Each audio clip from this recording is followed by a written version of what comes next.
Hello and welcome to Learning Music with Pat. You know, I've been showing you different fingerings for instruments and how you play them and where you put your left hand and your right hand so you have it accurate, and how you hold the instrument and how you put your fingers over the holes and so forth. And I've been showing you a lot with the keyboard because I'll show you where a note is on the keyboard, where it is on the staff, and how you finger it on your instrument. And I consider the keyboard to be important because if you can understand where the notes are on the keyboard, and I'm not trying to make you into piano players, but you can see where the notes come from, how they blend with each other, how they work with each other. It just makes music a much more pleasurable experience, and you have a lot more understanding as to what's going on. So what I did was I brought in a keyboard that I kind of drew, and well, I did draw, and it's a mess in a way to get 88 keys, but there are 88 keys on this keyboard, and I have larger versions on it, but somebody told me once that it's easier for a camera to get it if it's a smaller version. So here is an 88 key piano or keyboard. It is true that the keyboards have, or the pianos have, 88 keys, and they have 27 keys to the right of middle C, and they have 4 octaves to the right of middle C. This is middle C. Now, it's going to be called low C when you talk to a person who plays woodwind, because it's going to be, it's as low as most woodwinds can get. The saxophone can get down to the B flat, so it's a little bit lower. The clarinet can get down in this range, so that's lower, but most instruments cannot, that are woodwind, I don't know about the brass, but most instruments that are woodwind cannot get past that low C. That's the lowest note that the flute can play. So here we have middle C. It's not exactly in the middle of the keyboard, but it's close to being in the middle. And for woodwinds, it'll be called low C because most of them can't get below it. So here you have a C. Here's an octave above, also a C. I didn't color it in. Here's an octave above, also a C. Here's an octave above, also a C. And here's an octave above, also a C. So you can see there are about 4 octaves above middle C. There's less to the left. You have to the left about 3 octaves, 1, 2, 3, and then 2 notes below. Now, why is it arranged this way? Why do you have so many keys above and so many keys below? It's based upon what we can actually hear. We can't hear except to a certain range. And when I talk about following notes according to the alphabet, here's your A. I'm going to use this A, but there are several A's on this instrument because we've got 88 keys, so A is repeated several times. A, B, C, D, E, F, G. And then what happens? You go right back to the A, and that gets repeated. A, B, C, D, E, F, G. And what happens? It goes back to the A again. Now, the simplest scale is a C scale starting right here. It has no sharps, it has no flats, so C, D, E, F, G, A, B, C, all white notes. Now, you'll notice the black notes come in series of 3, 2, 3, 2, and that's the way it is all up and down the keyboard. All of these black notes are sharps and flats, and they're enharmonic notes. So for example, here is a G. If I want a G sharp, now a sharp raises a tone by half a step. A flat lowers the tone by half a step. So here's your G. I want a G sharp. It's going to be this. It's going to be raised by a half a step, and this is where it's going to be. But say I'm playing an A and I wanted it flatted, it's going to lower by a half a note, and it's going to be that same note. This will be a G sharp, but it'll also be an A flat. And so it runs all up and down the keyboard that way. An E flat is going to be this note right here. It's a half of step below the E to make it flatter. The D sharp would be the same note. So if I want to play a D sharp, it's going to end up here, a half a step raise. If I want to play an E flat, it's going to be the same note, a half a step lower. And so all up and down the keyboard, you have these enharmonic notes, some flat, some sharp. But this is your middle C right here. If you were playing the piano, your left hand would go on these notes, and your right hand would go on these notes.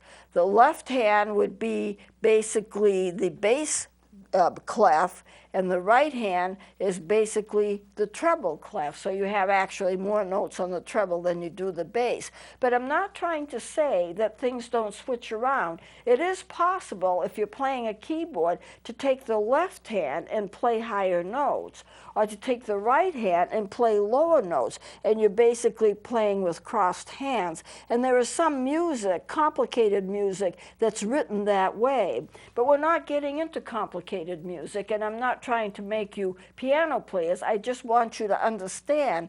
And when we go into scale, say, for example, a D scale, it starts on the D, but it has two sharps, D, E, F sharp right here, G, A, B, C sharp, and D. If we're playing a G scale, it starts on the G. A scale is going to be named according to its first note, which is called the root note. So if I'm playing a scale in the key of G, I'm going to start on G. G, A, B, C, D, E, F sharp. You have an F sharp in the G scale, and then it goes back to the G. Now, if you have a scale is always called by the note that it starts on, which is the root note, which I've already explained. But that's not the note that's going to be sharped or flatted. You have so many full steps, then you have so many half steps, and it's all based upon the full steps and the half steps. For example, to take the C scale. C scale is nothing, so I better start with a G. G to A, one step. A to B, one step. B to C is a half a step. It's a half a step because there's no black note there. You see, if it was if you wanted a full step, you'd have to go from that B to the C sharp. That would be a full step. But this is in the key of G, so we don't want that. So B to C is a half a step. C to D is a step. D to E is a step. E to F sharp is a full step. And then F sharp to G is a half step. So you start off with, in the key of G, full step, half step, full step, half step.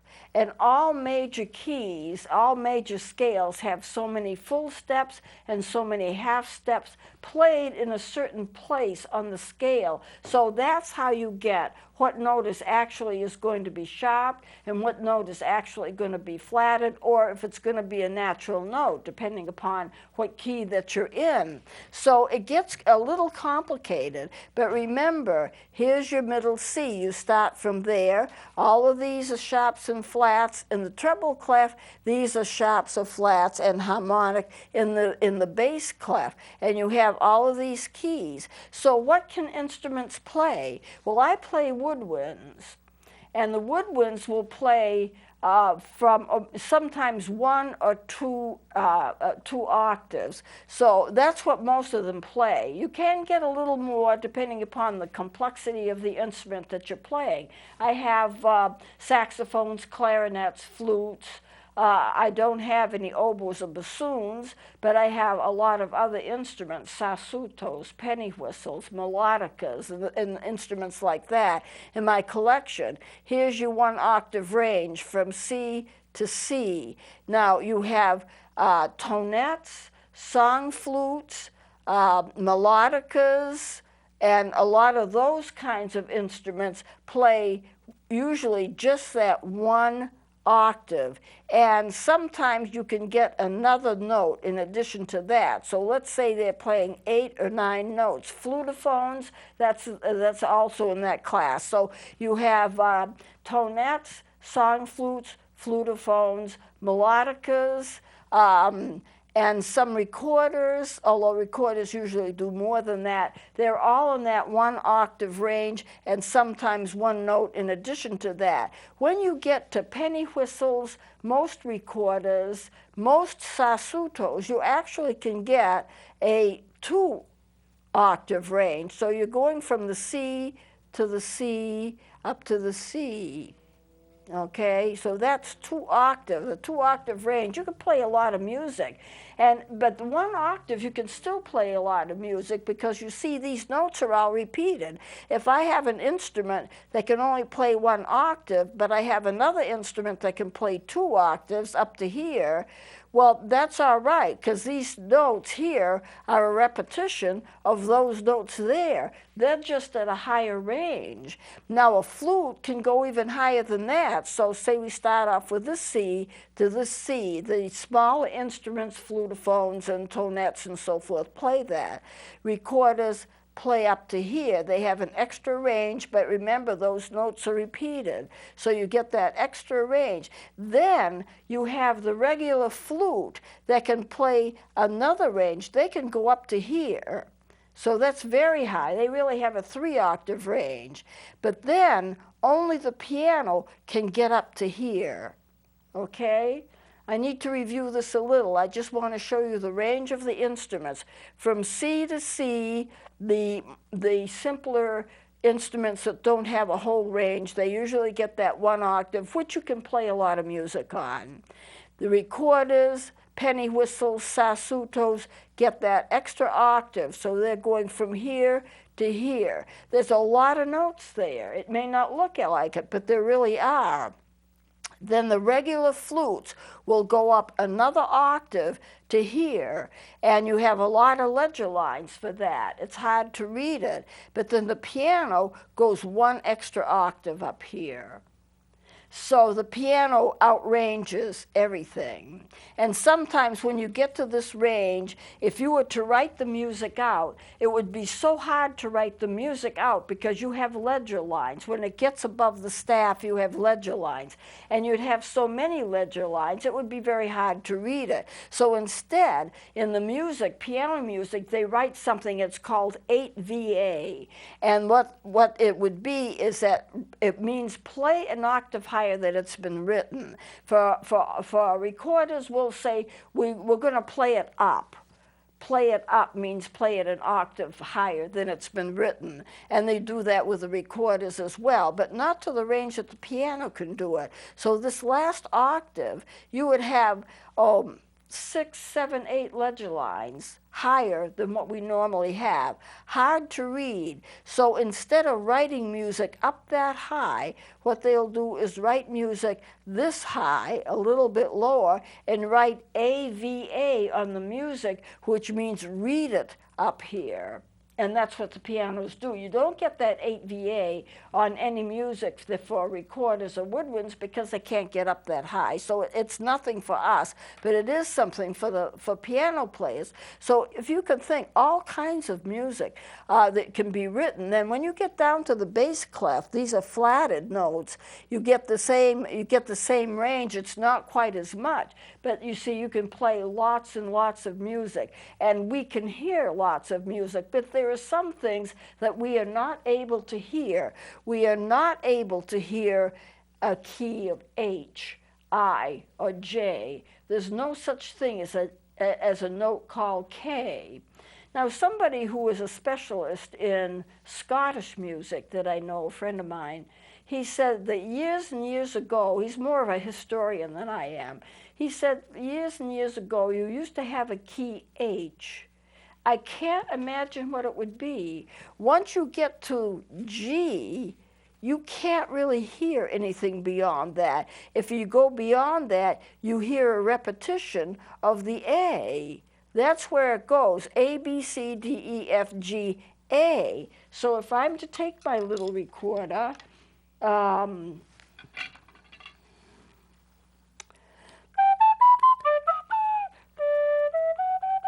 what is going on here?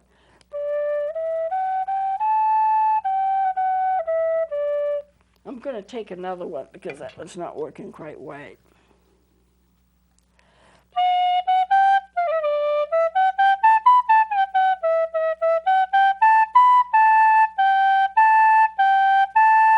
You can't go any higher than that, A. Or when it gets to G, you go back to A again. I wish I had a keyboard.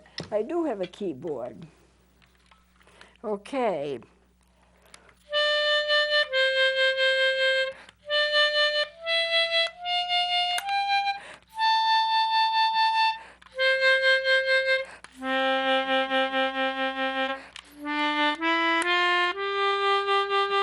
There's my G. I went from a low C,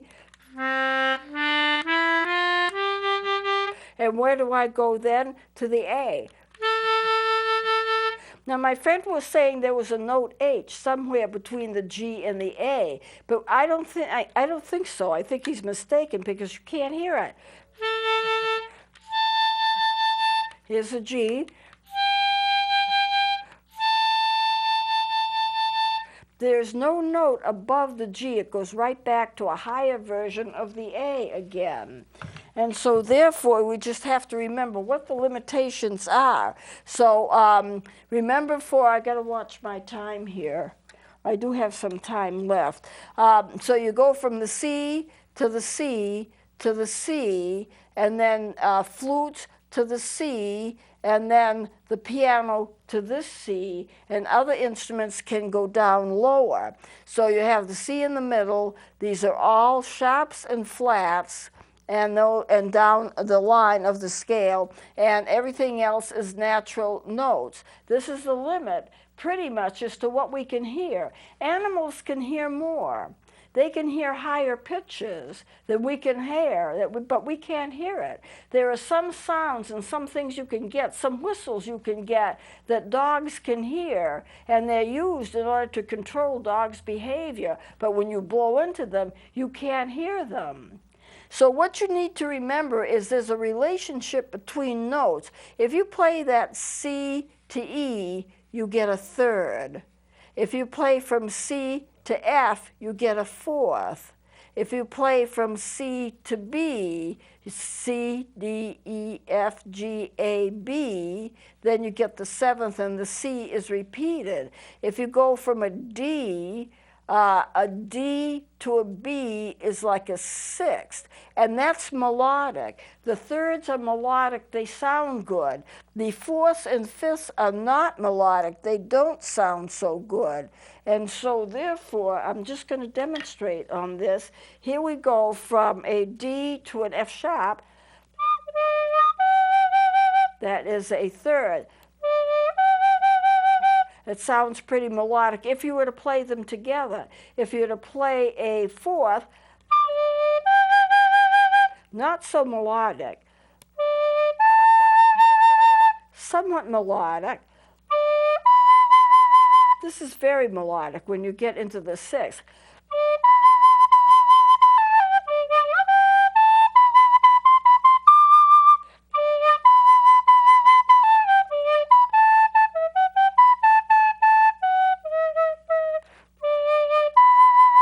And so the sixth is very melodic, thirds are melodic, fifth somewhat, the sixth, but when you get to the seventh, it does not sound melodic at all.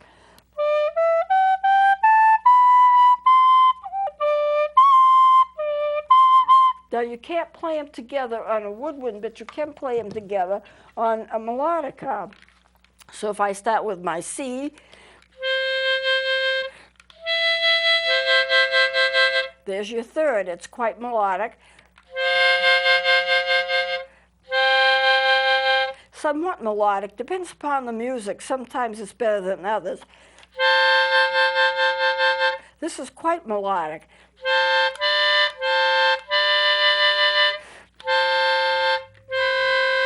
Not melodic at all. That's a seventh. Doesn't sound good. What you want to do is to press the eighth, and you get that octave.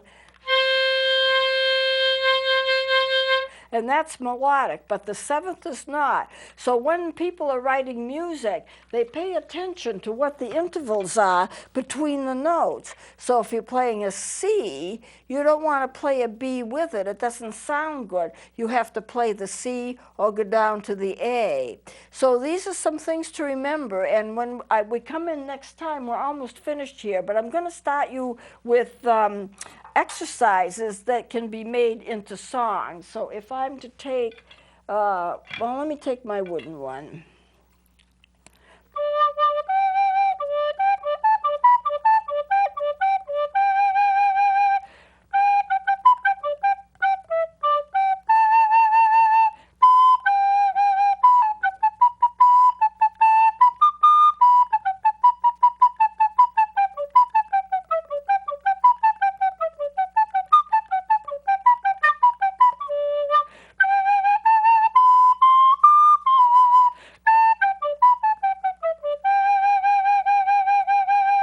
So you pay attention to the notes between, you pay attention to what the intervals are between the notes, and you can write really good music. And so I was planning to do some of that today. What I'm going to do is do it next time. For exercises, and we can write them into songs.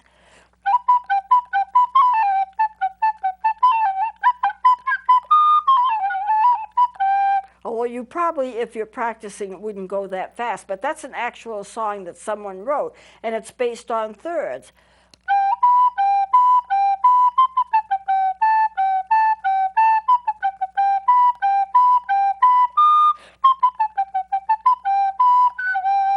And the interval is from G to B, this note right here to this note right here. That's the interval of the thirds, and the whole song is basically based upon thirds. So this gives you a little bit of an idea of what it's like.